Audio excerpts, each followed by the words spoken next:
ನಮಸ್ಕಾರ. ಇವತ್ತು ನಾವು ಕರ್ನಾಟಕದಲ್ಲಿ ನೀಟ್ ನಂತರದ ವೈದ್ಯಕೀಯ ಕಾಲೇಜ್ ಪ್ರವೇಶದ ಬಗ್ಗೆ ಮಾತಾಡ್ತಾ ಇದ್ದೀವಿ. ಮುಖ್ಯವಾಗಿ ಶುಲ್ಕಗಳ ವಿಷಯ. ಹೌದು, ಇದು ಬಹಳಷ್ಟು ಜನರಿಗೆ, ವಿದ್ಯಾರ್ಥಿಗಳಿಗೆ, ಪೋಷಕರಿಗೆ ಗೊಂದಲ ಮಾಡೋ ವಿಷಯ. ಹೌದು. ಅದಕ್ಕೆ ನಾವು ಕರ್ನಾಟಕ ನೀಟ್ ಕಾಲೇಜ್ ಶುಲ್ಕ ಮಾರ್ಗದರ್ಶಿ ಅಂತ ಇದೆಯಲ್ಲ, ಅದರಲ್ಲಿರೋ ಕೆಲವು ಮುಖ್ಯ ಅಂಶಗಳನ್ನು ನೋಡಿ ಸೀಟಿನ ಪ್ರಕಾರ ಮತ್ತೆ ನೀಟ್ ರ್ಯಾಂಕ್ ಮೇಲೆ ಫೀಸ್ ಹೇಗೆಲ್ಲ ಬದಲಾಗತ್ತೆ ಅಂತ ಅರ್ಥ ಮಾಡ್ಕೊಳ್ಳೋಣ ಅಂತ. ಖಂಡಿತ. ಇದು ಕೆಲವೊಮ್ಮೆ ತುಂಬಾ ಕನ್ಫ್ಯೂಸಿಂಗ್ ಆಗಿರುತ್ತೆ. ಸರಿ, ಇದನ್ನು ಸ್ವಲ್ಪ ಬಿಡಿಸಿ ನೋಡೋಣ. ಖಂಡಿತವಾಗ್ಲು. ಯಾಕಂದ್ರೆ ಲಭ್ಯವಿರೋ ಆಯ್ಕೆಗಳು ಮತ್ತೆ ಅವುಗಳ ಆರ್ಥಿಕ ಪರಿಣಾಮ ಏನು ಅಂತ ಸ್ಪಷ್ಟವಾಗಿ ಗೊತ್ತಾದ್ರೆ ಮುಂದಿನ ನಿರ್ಧಾರ ತಗೊಳ್ಳೋಕೆ ಸುಲಭ ಆಗುತ್ತೆ. ಮೊದಲಿಗೆ ಸರ್ಕಾರಿ ಕಾಲೇಜುಗಳ ಬಗ್ಗೆ ಮಾತಾಡೋಣ. ಇದು ಕೆಇಎ ಅಂದ್ರೆ ಕರ್ನಾಟಕ ಪರೀಕ್ಷಾ ಪ್ರಾಧಿಕಾರ, ಅವರ ಮೂಲಕ ರಾಜ್ಯ ಕೋಟಾದಲ್ಲಿ ಸಿಗುವಂಥದ್ದು. ಹೌದು. ಇಲ್ಲಿ ವರ್ಷದ ಬೋಧನಾ ಶುಲ್ಕ ಅಂದ್ರೆ ಟ್ಯೂಷನ್ ಫೀ ಸುಮಾರು 65,100 ರಿಂದ 1,10,000 ಇರಬಹುದು. ಹೆಚ್ಚಾಗಿ 65,000 ಆಸಿಪಾಸಿರುತ್ತೆ ಅಲ್ವಾ? ಹೌದು, ಹೆಚ್ಚಿನ ಕಡೆ ಅಷ್ಟೇ. ಆದರೆ ಇಎಸ್ಐಸಿ ನಂತಹ ಕೆಲವು ಕಡೆ ಸ್ವಲ್ಪ ಜಾಸ್ತಿ, 1,10,000 ತನಕ ಹೋಗುತ್ತೆ. ಸರಿ. ಅಂದ್ರೆ ಪೂರ್ತಿ ಕೋರ್ಸ್ 5.5 ವರ್ಷಕ್ಕೆ ಸುಮಾರು 3.5 ಲಕ್ಷದಿಂದ 6 ಲಕ್ಷದ ಒಳಗೆ ಆಗಬಹುದು. ಅಂದ್ರೆ ಇದು ತುಂಬಾ ಕಡಿಮೆ ಅಂತಾನೆ ಹೇಳ್ಬಹುದು ಬೇರೆ ಆಯ್ಕೆಗಳಿಗೆ ಹೋಲಿಸಿದ್ರೆ. ಹೌದು. ಆದರೆ ಇಲ್ಲಿ ಸೀಟು ಗಿಟ್ಟಿಸೋಕೆ ನೀಟ್ನಲ್ಲಿ ಅತ್ಯುತ್ತಮ ರ್ಯಾಂಕ್ ಬೇಕೇ ಬೇಕು. ರಾಜ್ಯ ಮಟ್ಟದಲ್ಲಿ ನೋಡಿದ್ರೆ ಸುಮಾರು 580 ರಿಂದ 620 ಅಂಕಗಳು ಬೇಕಾಗಬಹುದು. ಆಲ್ ಇಂಡಿಯಾ ರ್ಯಾಂಕ್ ಕೂಡ ತುಂಬಾ ಚೆನ್ನಾಗಿರ್ಬೇಕು. ಖಂಡಿತ. ಇಲ್ಲಿ ಗಮನಿಸಬೇಕಾದ ಅಂಶ ಏನಂದ್ರೆ, ಈ ಕಡಿಮೆ ಶುಲ್ಕ ಯಾಕೆ ಅಂದ್ರೆ ರಾಜ್ಯ ಸರ್ಕಾರದ ಸಬ್ಸಿಡಿ ಇರುತ್ತೆ. ಹೌದು. ಹಾಗಾಗಿ ಸಹಜವಾಗಿಯೇ ಇವುಗಳಿಗೆ ಬೇಡಿಕೆ ಜಾಸ್ತಿ, ಸ್ಪರ್ಧೆಯೂ ಅಷ್ಟೇ ತೀವ್ರವಾಗಿರುತ್ತೆ. ಕಡಿಮೆ ದುಡ್ಡಲ್ಲಿ ಒಳ್ಳೆ ಶಿಕ್ಷಣ ಸಿಗುವ ಅವಕಾಶ ಇದು. ಸರಿ. ಈಗ ಒಂದು ವೇಳೆ ಸರ್ಕಾರಿ ಸೀಟು ಸಿಗ್ಲಿಲ್ಲ ಅಂದ್ರೆ ಆಗ ಖಾಸಗಿ ಕಾಲೇಜುಗಳಲ್ಲಿ ಸರ್ಕಾರಿ ಕೋಟಾ ಸೀಟುಗಳಿರುತ್ತವಲ್ಲ, ಅದು ಇನ್ನೊಂದು ಆಯ್ಕೆ. ಇಲ್ಲಿ ವರ್ಷದ ಶುಲ್ಕ ಸುಮಾರು 1.5 ಲಕ್ಷ ಆಗುತ್ತೆ. ಆಕ್ಚುಲಿ 1.54 ಲ್ಯಾಕ್ಸ್ ಅಂತ ನಿಗದಿಯಾಗಿದೆ. ಓಕೆ. ಪೂರ್ತಿ ಕೋರ್ಸ್ಗೆ ಸುಮಾರು 8.5 ಲಕ್ಷ ಖರ್ಚಾಗಬಹುದು. ಇಲ್ಲಿ ಸೀಟು ಸಿಗ್ಬೇಕಾದ್ರೆ ನೀಟ್ ಅಂಕಗಳು ಸಾಮಾನ್ಯವಾಗಿ 520 ರಿಂದ 575 ರೇಂಜ್ನಲ್ಲಿರಬೇಕು. ಇದು ಒಂಥರ ಮಧ್ಯಮ ಮಾರ್ಗ ಅಂತ ಹೇಳಬಹುದು. ಸರ್ಕಾರಿ ಕಾಲೇಜ್ಗಿಂತ ಶುಲ್ಕ ಜಾಸ್ತಿ ಇರುತ್ತೆ, ಅದೇ ಮ್ಯಾನೇಜ್ಮೆಂಟ್ ಕೋಟಾಗೆ ಹೋಲಿಸಿದ್ರೆ ಗಣನೀಯವಾಗಿ ಕಡಿಮೆನೆ. ಹೌದು. ಇದು ಬೇಸಿಕಲಿ ಖಾಸಗಿ ಸಂಸ್ಥೆಗಳಲ್ಲಿ ಸರ್ಕಾರವೇ ನಿಗದಿಪಡಿಸಿದ ಕೆಲವು ಸೀಟುಗಳನ್ನ ಕಡಿಮೆ ಶುಲ್ಕದಲ್ಲಿ ಕೊಡೋ ವ್ಯವಸ್ಥೆ. ಆದ್ರೂ ವರ್ಷಕ್ಕೆ 1.5 ಲಕ್ಷ ಅನ್ನೋದು ಕೂಡ ಬಹಳಷ್ಟು ಕುಟುಂಬಗಳಿಗೆ ದೊಡ್ಡ ಮೊತ್ತವೇ ಸರಿ ಅಲ್ವಾ? ಖಂಡಿತ ನಿಜ. ಈಗ ಖಾಸಗಿ ಕಾಲೇಜುಗಳಲ್ಲೇ ಇರುವ ಮ್ಯಾನೇಜ್ಮೆಂಟ್ ಅಥವಾ ಓಪನ್ ಕೋಟಾ ಬಗ್ಗೆ ನೋಡೋಣ.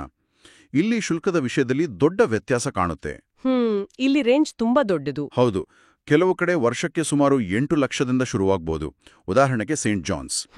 ಆದರೆ ಇನ್ನು ಕೆಲವು ಪ್ರತಿಷ್ಠಿತ ಕಾಲೇಜುಗಳಲ್ಲಿ ವರ್ಷಕ್ಕೆ ಸುಮಾರು 16 ಲಕ್ಷದಿಂದ 25 ಲಕ್ಷದವರೆಗೂ ಇರುತ್ತೆ. ಅಬ್ಬಾ, ಅಂದ್ರೆ ಪೂರ್ತಿ ಕೋರ್ಸ್ಗೆ ಅಂದ್ರೆ ಸುಮಾರು 45 ರಿಂದ 55 ಲಕ್ಷ ಅಥವಾ ಅದಕ್ಕಿಂತ ಹೆಚ್ಚೇ ಆಗ್ಬೋದು. ಇಲ್ಲಿ ಸೀಟ್ ಪಡೆಯೋಕೆ ಅಂಕಗಳು ಹೇಗೆ ಬೇಕು? ಇಲ್ಲೂ ಸ್ಪರ್ಧೆ ಕಮ್ಮಿ ಏನಿಲ್ಲ. ಒಳ್ಳೆ ಖಾಸಗಿ ಕಾಲೇಜುಗಳಿಗೆ 580 ರಿಂದ 620ಕ್ಕಿಂತ ಹೆಚ್ಚು ಅಂಕಗಳು ಬೇಕಾಗ್ಬೋದು. ಇದನ್ನು ದೊಡ್ಡ ಚಿತ್ರಣಕ್ಕೆ ಜೋಡಿಸಿದ್ರೆ ನಮ್ಮ ನೀಟ್ ರ್ಯಾಂಕ್ ಇದೆಯಲ್ಲ, ಅದು ನಮ್ಮ ಮುಂದಿರೋ ಆಯ್ಕೆಗಳ ಮೇಲೆ, ವಿಶೇಷವಾದಿ ಆರ್ಥಿಕ ಹೊರೆಯ ಮೇಲೆ ಹೇಗೆ ನೇರವಾಗಿ ಪರಿಣಾಮ ಬೀರುತ್ತೆ ಅನ್ನೋದು ಸ್ಪಷ್ಟವಾಗುತ್ತೆ. ಹೌದು. ರ್ಯಾಂಕ್ ಸ್ವಲ್ಪ ಕಡಿಮೆ ಇದ್ರೆ ಅಥವಾ ಹೆಚ್ಚು ಹಣ ಪಾವತಿಸೋಕೆ ಸಿದ್ಧರಿದ್ರೆ ಅಥವಾ ರಾಜ್ಯದ ಹೊರಗಿನವರಾಗಿದ್ರೆ ಅವರಿಗೆ ಈ ಮ್ಯಾನೇಜ್ಮೆಂಟ್ ಕೋಟಾ ಒಂದು ಮುಖ್ಯದಾರಿ ಆಗುತ್ತೆ. ಸರಿ. ಆದ್ರೆ ಇಲ್ಲಿ ಒಂದು ಚರ್ಚೆ ಇದ್ದೇ ಇರುತ್ತೆ. ಈ ಶುಲ್ಕ ರಚನೆ ಪ್ರತಿಭೆಗಿಂತ ಆರ್ಥಿಕ ಸ್ಥಿತಿಗೆ ಹೆಚ್ಚು ಒತ್ತು ಕೊಡ್ತಿದ್ಯಾ ಅಂತ. ಅದದು ನಿಜ. ಈಗ ಇಲ್ಲಿ ವಿಷಯ ನಿಜವಾಗಿಯೂ ಆಸಕ್ತಿದಾಯಕವಾಗುತ್ತದೆ. ಎನ್ಆರ್ಐ ಕೋಟಾ ಅಥವಾ ಡೀಮ್ಡ್ ವಿಶ್ವವಿದ್ಯಾಲಯಗಳ ಕೋಟಾ. ಇಲ್ಲಿ ವಾರ್ಷಿಕ ಶುಲ್ಕ ಕೇಳಿದ್ರೆ ಶಾಕ್ ಆಗ್ಬೋದು. 26 ಲಕ್ಷದಿಂದ 45 ಲಕ್ಷದವರೆಗೆ ಇರಬಹುದು ವರ್ಷಕ್ಕೆ. ಓ ಮೈ ಗಾಡ್!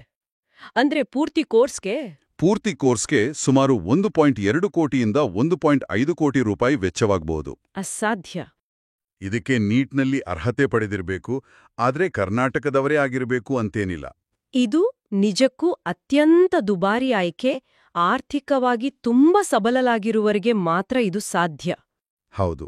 ಕೆಲವು ಸಲ ಕಾಲೇಜ್ಗಳು ವಾದ ಮಾಡೋದೇನಂದ್ರೆ, ಈ ಹೆಚ್ಚು ಶುಲ್ಕದಿಂದ ಬರೋ ಹಣವನ್ನ ಕಡಿಮೆ ಶುಲ್ಕದ ಸೀಟ್ಗಳಿಗೆ ಕ್ರಾಸ್ ಸಬ್ಸಿಡಿ ಮಾಡೋಕೆ ಅಥವಾ ಕಾಲೇಜಿನ ಸೌಲಭ್ಯಗಳನ್ನ ಉತ್ತಮಪಡಿಸೋಕೆ ಬಳಸ್ತೇವೆ ಅಂತ. ಆದ್ರೆ ಅದು ಎಷ್ಟರ ಮಟ್ಟಿಗೆ ಸತ್ಯವೋ ಪರಿಶೀಲಿಸಬೇಕು. ಹಾಗಾದ್ರೆ ಒಟ್ಟಾರೆಯಾಗಿ ನಾವು ನೋಡೋದಾದ್ರೆ ಚಿತ್ರಣ ಸ್ಪಷ್ಟವಾಗುತ್ತೆ. ಅತ್ಯುತ್ತಮ ರ್ಯಾಂಕ್ ಇದ್ರೆ ಸರ್ಕಾರಿ ಕಾಲೇಜು ಕಡಿಮೆ ಖರ್ಚಿನಲ್ಲಿ ಸಿಗುತ್ತೆ. ಸ್ವಲ್ಪ ಕಡಿಮೆ ಅಂಕಗಳಿದ್ರೆ ಖಾಸಗಿ ಕಾಲೇಜಿನ ಸರ್ಕಾರಿ ಕೋಟಾ ಒಂದು ಅವಕಾಶ. ಸರಿ.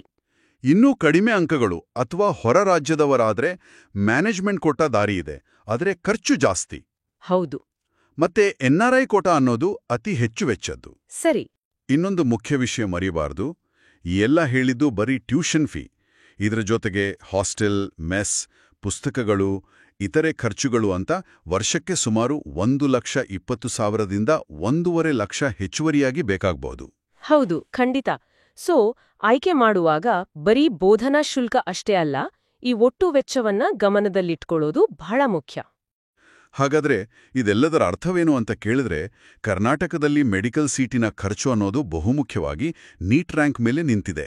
ಕಡಿಮೆ ಶುಲ್ಕದ ಸರ್ಕಾರಿ ಸೀಟುಗಳಿಂದ ಹಿಡಿದು ಕೋಟ್ಯಾಂತರ ರೂಪಾಯಿಗಳ ಮ್ಯಾನೇಜ್ಮೆಂಟ್ ಅಥವಾ NRI ಸೀಟುಗಳವರೆಗೆ ಹಂತ ಹಂತವಾದ ಆಯ್ಕೆಗಳಿವೆ. ಇದು ಒಂದು ಮುಖ್ಯವಾದ ಪ್ರಶ್ನೆಯನ್ನು ಹುಟ್ಟುಹಾಕ್ತದೆ. ಕೇವಲ ಶುಲ್ಕವನ್ನಷ್ಟೇ ನೋಡ್ದೆ ಆ ಕಾಲೇಜಿನ ಪ್ರಕಾರ, ಅಂದ್ರೆ ಅದು ಸರ್ಕಾರಿನೋ ಖಾಸಗಿನೋ ಅಥವಾ ಡೀಮ್ಡ್ ಯೂನಿವರ್ಸಿಟಿನೋ ಅನ್ನೋದು, ಅಲ್ಲಿನ ಕಲಿಕೆಯ ವಾತಾವರಣ, ಸಿಗೋ ಸೌಲಭ್ಯಗಳು, ರೋಗಿಗಳ ಸಂಪರ್ಕ, ಆಮೇಲೆ ಭವಿಷ್ಯದ ವೃತ್ತಿ ಅವಕಾಶಗಳು, ಇವುಗಳ ಮೇಲೆಲ್ಲ ಹೇಗೆ ಪರಿಣಾಮ ಬೀರಬಹುದು? ಇದು ಬಹಳ ಮುಖ್ಯವಾದ ಪಾಯಿಂಟ್. ಹೌದು.